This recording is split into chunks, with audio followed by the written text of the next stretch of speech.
Olá a todos, vamos dar continuidade aos nossos estudos e recomeçamos falando sobre chakras ou centros de força, né? Vamos lá então, vamos ver o que a gente pode falar a respeito desse assunto.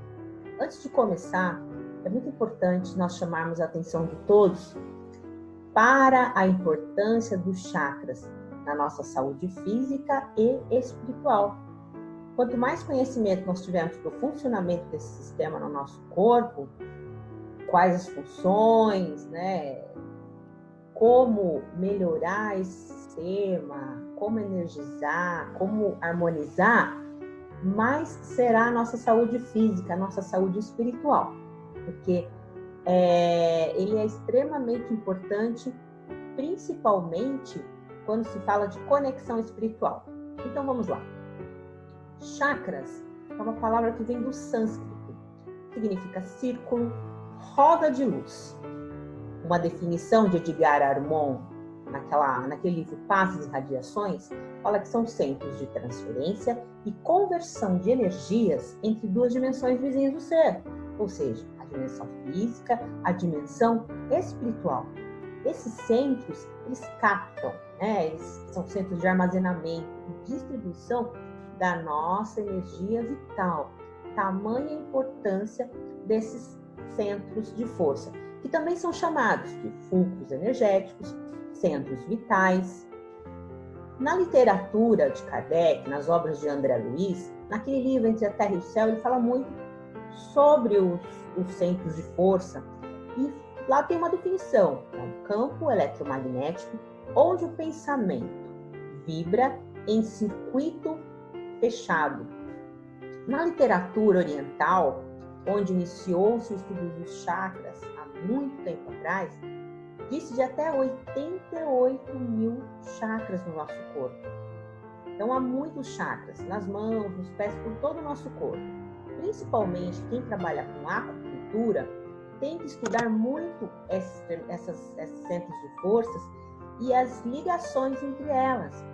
Essas ligações são feitas através de condutos, né? De condutos meridianos ou nadis. As pessoas que trabalham, os acupunturistas, eles conhecem todo esse mapa para que eles possam, através desse mapeamento, desses condutos, ativar esses centros de força, consequentemente tratar o nosso corpo físico. Aqui, vamos falar sobre os 7 principais, né? O coronário, o frontal, o laríngeo, o cardíaco, o gástrico, o genésico e o fundamental. Vamos lá, então. Bom, o chakra, ele tem um formato circular, lembra uma roda, né? Ele pode ser considerado um vórtice de energia, ele é um vórtice de energia. Olhando de frente, ele lembra bem a turbina de um avião. Lateralmente, ele parece um desenho de uma taça. Olhando nessa figura que está se movimentando, você pode ver qual é o desenho. E ele gira, eles são dotados de uma força centrífuga que ele gira para um lado e para o outro lado, e vai canalizando a energia do espírito para a matéria e da matéria para o espírito. Sempre em movimento circular e horário. Então ele faz essa energia ser atraída para o interior do chakra. Quando a rotação ela é ao contrário, a energia é irradiada pelos chakras e não para o interior dos chakras. Bom, ele é constituído por microtúbulos que formam uma corrente, uma completa rede capilar. Cada tubo desse tem tubos menores dentro. E esses tubos vão se movimentando e vai gerando toda a energia, tá? Eu coloquei uma frase que, sem dúvida, quanto mais acelerado e aumentado, mais esse chakra mais funciona. E se nós falarmos dos chakras superiores, que são principalmente os chakras que estão ligados à espiritualidade, maior, né, será a nossa espiritualização, tá? Então, quanto mais espiritualizados nós tivermos, aumentamos mais ainda o funcionamento e a velocidade desses centros de força. As funções. Bom, a função principal é captar e absorver energia. eles transformam essa energia, né? A energia espiritual mais condensada para ser utilizada no corpo físico. Então, onde ficam os chakras? Ele fica no perispírito, que capta a energia do espiritual, e passa para o duplo etérico, que vai filtrar essa energia para poder ser utilizada pelo corpo físico, para ela não chegar tão densa ao corpo físico. Então, nós temos chakras no perispírito, temos chakras no duplo etérico. Essas energias, por ele captado, elas vão estimular o sistema nervoso, o sistema endócrino, porque para a energia chegar até o corpo físico, ela vai do duplo etérico para o corpo físico através dos plexos nervosos. Cada centro de força tem um plexo nervoso correspondente e uma glândula endócrina. Então, quando ela funciona corretamente, vai produzir as secreções hormonais que vão melhorar o funcionamento fisiológico de todos os nossos órgãos, tá? E é isso, é muito importante a gente ter essa noção. Aqui tem uma figura que mostra o perispírito trazendo a energia para o duplo etérico e essa energia fluindo para o nosso corpo, sendo filtrada, tá? Aqui repetindo essa informação, né, que a energia é transferida, porque existem energias, elas são necessárias ao corpo físico, mas devido à densidade dela, ela entra pelo perispírito, mas ela tem que passar por duplo etérico e ser usinada antes de ser utilizada para o corpo físico. Senão, ela vai ser uma energia muito pesada e vai causar problemas ao nosso corpo, né? As deficiências ao nosso corpo. Aqui nós temos a divisão dos chakras. Nós temos os chakras superiores, que ficam na parte média, e os inferiores. Nós podemos dizer que os chakras superiores, que são o coronário, frontal e laríngeo, eles são os chakras responsáveis pelas funções do intelecto e pensamento, ligados ao espiritual, tá? O chakra coronário está localizado no topo da cabeça, o frontal entre as sobrancelhas, o laríngeo na garganta. Já os intermediários, que são o cardíaco, aqui nós estamos citando o esplênico também, né? O gástrico, eles são responsáveis pelas emoções e sentimentos. O cardíaco, mais localizado ao centro do nosso peito. O esplênico, um pouco mais à esquerda do nosso tronco, né? O gástrico é localizado um pouco acima da cicatriz umbilical, próxima do estômago. Já aqui nos chakras inferiores, que são mais ligados, né? São inferiores, são responsáveis pelas sensações e pelos desejos. Nós temos o genésico, aqui não está citando, mas é um chakra que está 2 dedos abaixo do nosso umbigo, e o chakra básico. Bom, então vamos voltando na questão dos chakras principais, falando do chakra coronário. É o chakra que está mais superior. Ele está ligado às funções cerebrais, espirituais, às células do pensamento. Ele é o chakra da sabedoria, né? Está sutilmente ligado à glândula pineal, que é aquela que está bem lá no centro da cabeça, entre os 2 hemisférios cerebrais. A glândula pineal, nós chamamos de a glândula da espiritualidade.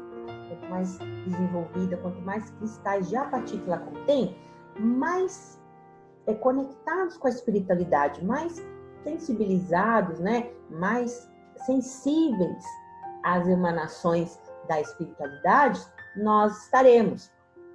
Esse chakra, ele é representado pela cor lilás. É um chakra muito importante, ele gira em alta frequência. É recomendável para que as energias elas fluam de cima para baixo, para que as energias espirituais vão nutrindo, canalizando para os chakras inferiores, e não ao contrário. Por isso, nos é sugerido nos espiritualizarmos, pensarmos positivos, elevarmos nosso pensamento para que essas energias possam fluir para os chakras inferiores. No coronário, temos o ponto de interação entre as forças do espírito e as forças fisiopsicossomáticas organizadas, né? Então, o espírito, a espiritualidade conectando através deste chakra, utilizando essa energia para a fisiologia ou a parte física também do nosso corpo. Aqui nós temos, próximo chakra, nós temos aqui o chakra frontal. Ele se localiza entre as sobrancelhas e ele é representado pela cor azul índico, responsável pelo centro da mente, tá? Responsável pela visão, audição, olfato, sistema nervoso central, todos os processos de inteligências ligados à cultura, à arte, ao saber e principalmente as percepções visuais. Todos os videntes, clarividentes, têm a expansão e a expansão de consciência desse chakra muito desenvolvido, tá? Então, é esse chakra que faz com que o ser humano, né, o indivíduo, consiga visualizar além do físico. Por isso que ele é também chamado de terceiro olho, né? Muitas vezes, em algumas figuras, representam os nossos dois olhos e aquele olho ao centro. O chakra laríngeo ele está localizado na região da garganta, que é o centro da nossa expressão, da nossa fala, da nossa respiração. Ele é responsável pela pressão arterial, tá? Pela tireoide, pela paratireoide. Lá se inicia o processo digestivo. Também ele faz parte dessa tríade de chakras ligados à sensibilidade, né? Então, também está ligado à sensibilidade mediúnica, capta a criatividade, vindo de outras consciências. E como é o centro da fala, é muito importante nós entendermos que a energia emanada, as palavras na fala, vai influenciar esse chakra. Calar-se quando precisa falar, né? Remoer os sentimentos, como a gente fala, não colocar para fora, vai gerar, inclusive, poderá gerar, inclusive, problemas na tireoide e paratireoide, né?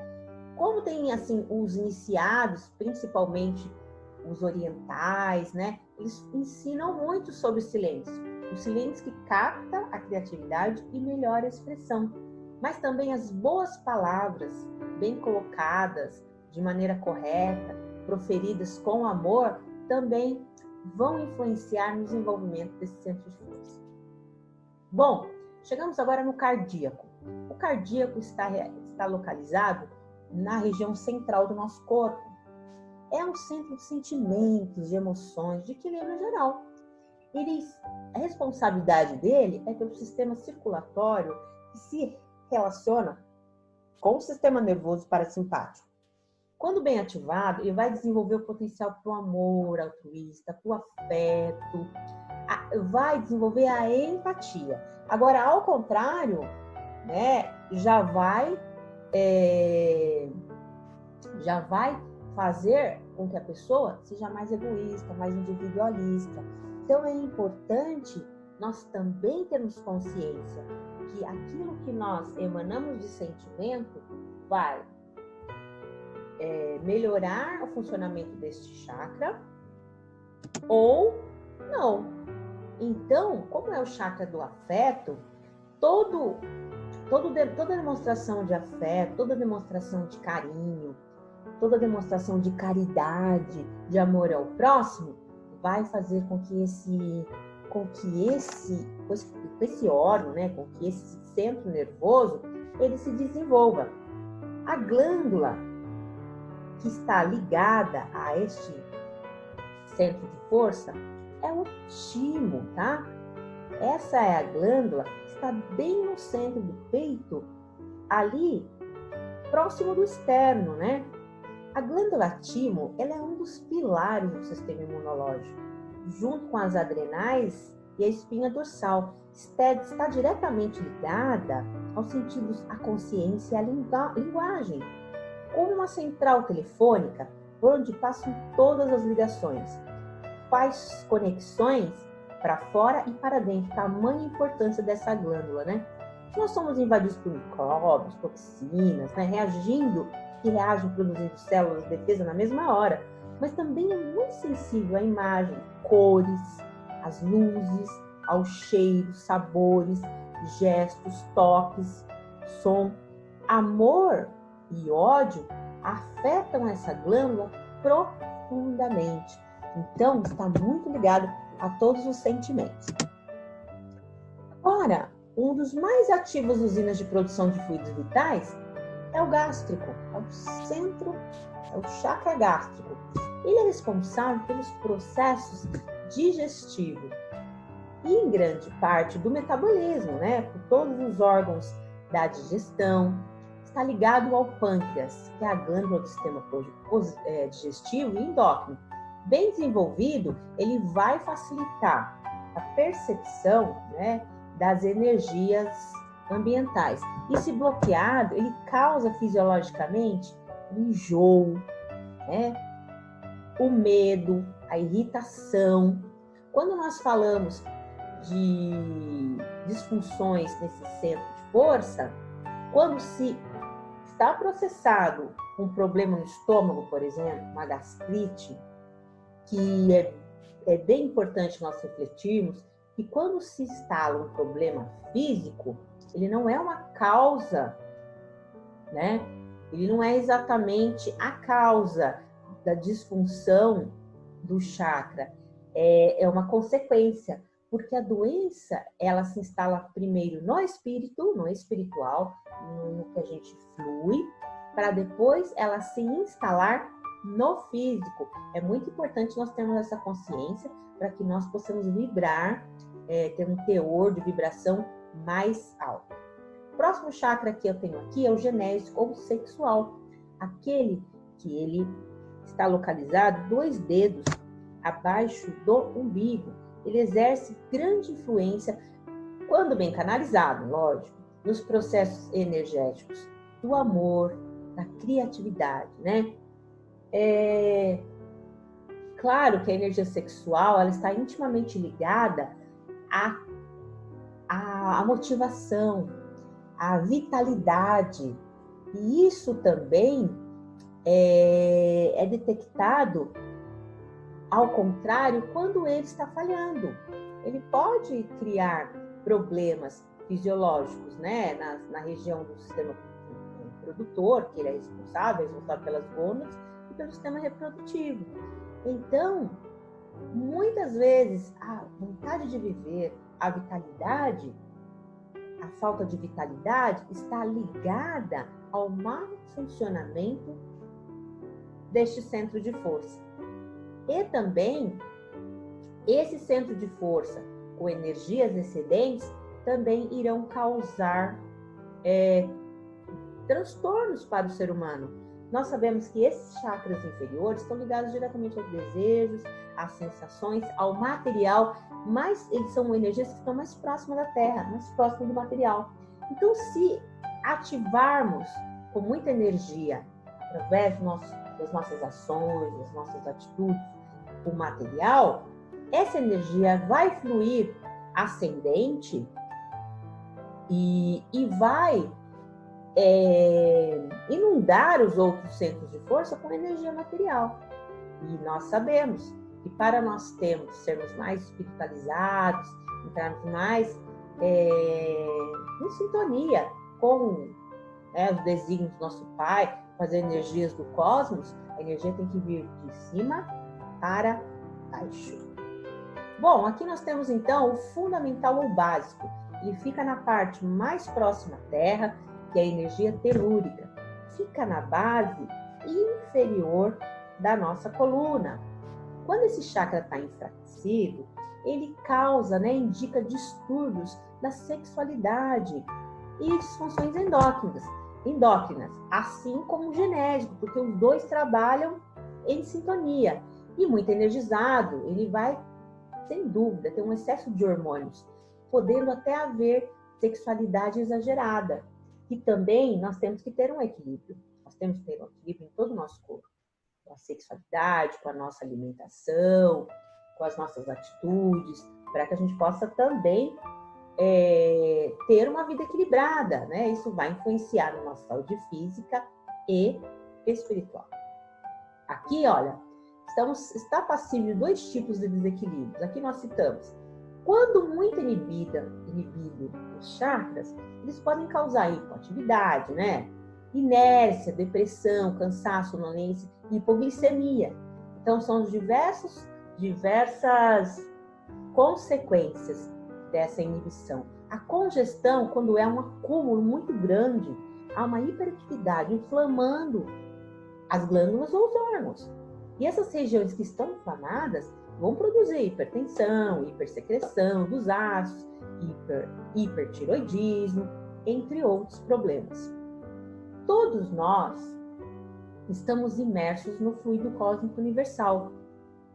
Nós absorvemos e metabolizamos o fluido vital, que por si só separado da matéria não tem existência. Da onde? Porque o nosso corpo físico, nós temos um corpo físico e os corpos astrais. Para que sejamos nutridos, nós nos nutrimos do alimento, que também é energia, porque tudo é energia. Nós nos nutrimos do ar, que nos envolve, né? Do ar, nós colocamos a água como alimento e nutrimos principalmente do que? De energias. Porque nós não nutrimos só nosso corpo físico, nós nutrimos também os nossos corpos astrais. E a captação e a absorção dessas energias, elas são feitas através dos centros de força. Mas como que nós podemos equilibrar essas energias? De algumas maneiras, tomando conta dos nossos pensamentos, das nossas emoções, das nossas palavras, dos desejos, né? E repensarmos essas ações de baixos teores vibratórios, como o pessimismo, a mágoa, o rancor, a inveja, etc. E principalmente os nossos vícios. Quando eu falo de vícios, não são só vícios de drogas e de álcool. Há vícios alimentares, há vícios de todas as formas, há vícios de falar dos outros, há vícios de invejar o que os outros têm, né? Então, há vários vícios que nós temos, mas se quisermos realmente melhorar, nós temos que primeiro ter esse enfrentamento com as nossas sombras, ou seja, detectar essas sombras, pensar em como podemos melhorar e partir para a ação. Todo passo adiante é bem-vindo, mesmo que seja um degrau de cada vez. O mais importante é tomarmos consciência. Quando nós pegamos o Evangelho segundo o Espiritismo, no capítulo Sede Perfeito, ele fala muito isso, que o bom espírita não é aquele que é perfeito, mas sim aquele que domina as suas más inclinações. Então, a consciência da melhoria já é um começo, porque aí nós vibramos, né, o nosso pensamento em alta frequência e vamos captando energias boas, porque a energia que vai fluir nessa cadeia eletromagnética, que são os nossos centros de força, vai depender da energia que eu capto. Vinda da onde? Do meu pensamento. Bom, aqui tem uma frase para finalizar. Quando nossa mente, por atos contrários à lei divina, prejudica a harmonia de qualquer desses fluxos de força de nossa alma, naturalmente se escraviza aos efeitos da ação desequilibrante, obrigando-se ao trabalho de reajuste. Exatamente isso. Quando se deixa dominar por essas energias de baixo teor, o ódio, o rancor, o pessimismo, a inveja, se deixa levar, há necessidade de tomar uma ação para que se reajuste, para que não fiquemos escravos dos efeitos dos desequilíbrios gerados por essa energia. Vamos sempre refletir para que tenhamos cada vez mais a nossa saúde física, emocional, espiritual, né, preservadas. Lembrando sempre que o nosso corpo físico e o nosso corpo astral estão juntos, e que temos que tratar o físico, né, a casa do espírito é importante, e tratarmos o nosso espiritual, que a energia produzida para o nosso corpo só vai depender de uma coisa, de nós mesmos, das nossas ações e dos nossos pensamentos. Muito obrigada a todos. Até a próxima.